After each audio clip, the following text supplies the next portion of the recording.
Umabot sa mahigit 1,600 magsasaka na nagmula pa sa malalayong probinsyang dumayo para sa isinagawang field day ng Lakbay Palay ng Philippine Rice Institute o PhilRice sa Barangay Marigaya Science City of Muñoz, Nueva Ecija.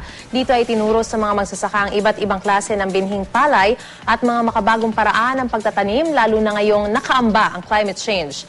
Itinuro rin ang mga makabagong paraan ng pagtatanim na lubos na makatutulong sa mga magsasaka sa gitna ng banta na ito.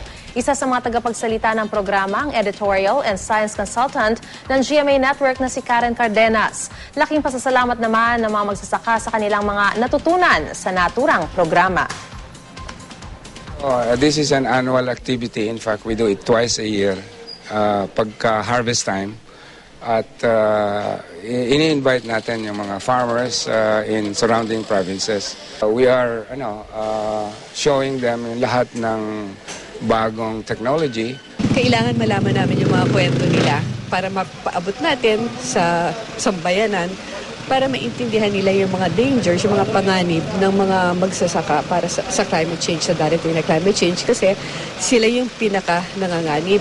And in that way, dun makakatulong ang GMA sa telling their stories basically.